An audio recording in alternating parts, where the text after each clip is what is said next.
So this section here in our display is the Vanessas. We've got a whole chunk of them here. The Vanessa story is really interesting because 8-10 years ago, pretty much every verbena in the market was junk. I mean, even ours, everybody's was junk. So what we did was we went back and we started from scratch. We worked with our breeders to get a nice line started, and then we did a very hard selection early on in the process for powdery mildew and for bloom cycling, which we all know are the two biggest issues that verbena have had in the marketplace before.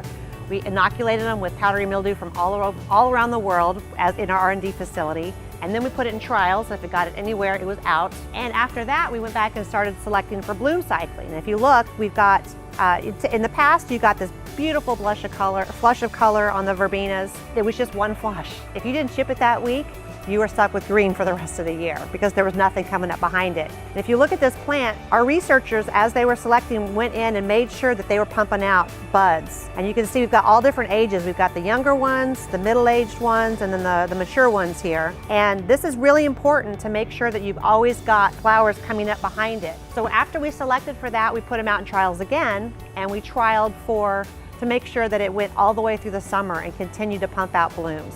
So the first series we came out with was called Vanessa, and those were some full-size verbenas, still very well behaved, so they weren't like these big rangy things. They still were well behaved, but they were a little bit larger.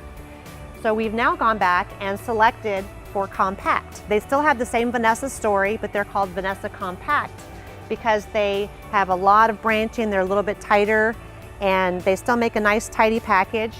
The nice thing about the Vanessa Compact is that you can start them as a quart program. So you can get a quart program going, but then you also can get a nice little patio pot.